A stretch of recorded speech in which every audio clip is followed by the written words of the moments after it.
Hi, I'm Bobby Hawthorne. I'm Director of Academics for the University Interscholastic League's Current Issues and Events Contest. Since 1991, it's been one of the most popular contests that the league offers.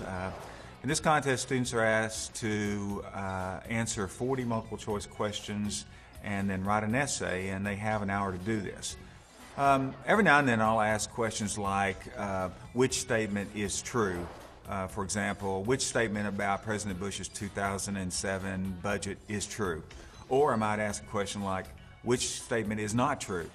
I love those kind of questions because it allows me a chance to crunch 4 topics into one question.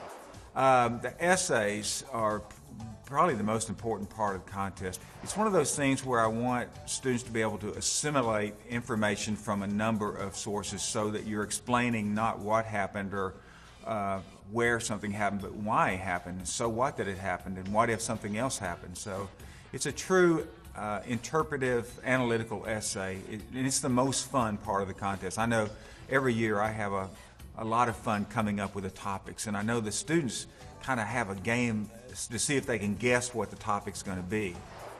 How do you get ready for a contest like this? Well, first off, you have to keep up with what's going on in the news from about September 1st, which is when I start writing questions, till around the middle of March. It really is something you have to prepare for, and then you have to refresh yourself as the year continues. So of course the question is, what constitutes major news? Well, what's on the front page of the newspaper every day? You know, war, whether it's in Iraq or Afghanistan or Israel and its neighbors, situations going on in Africa, Russia, China, you know, where are the wars taking place? North Korea is always sort of going to be in the news. So number one, that kind of thing, conflict. Another thing, of course, is the president. The presidency is always a source of major news. U.S. politics in general, federal legislation coming out of Congress, important elections, presidential elections, senatorial elections, state elections for the top office spots.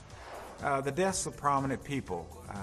When you have someone who's been a major historical figure die, I'm going to probably ask a question about that.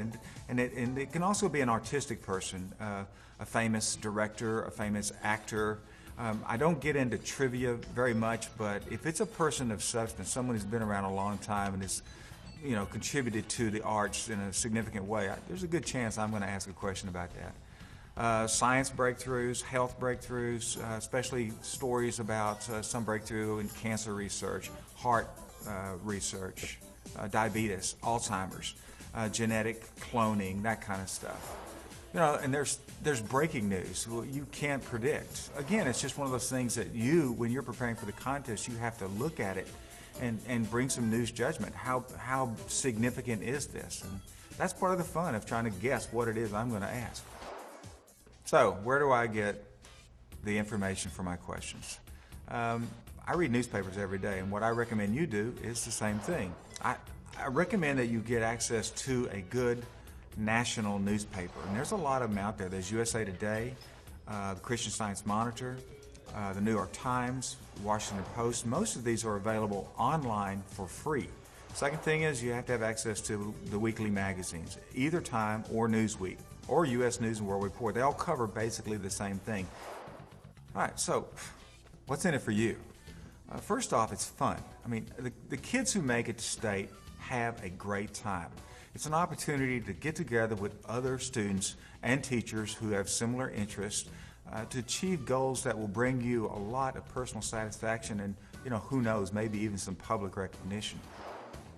The purpose of this contest is to help you gain the knowledge necessary to make sense of the world.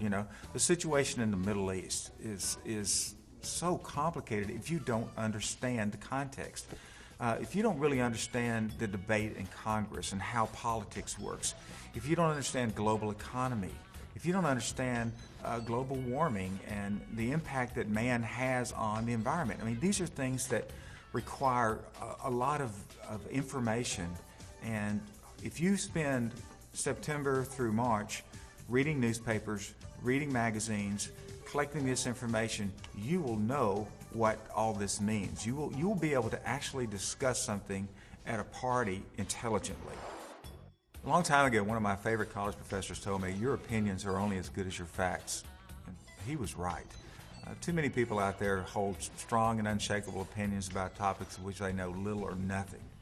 This contest, if you participate in it, if you fully participate, from September through March, it will help you develop and gather enough facts so that your opinion is worth something. I think more than anything else, that's the value of this contest. It has an impact that's going to last well into your adulthood. So, I hope you'll participate. I hope you'll, sign up, get some other kids, start collecting information. You will have a great time, and hopefully I'll see you at state meet next year. Good luck.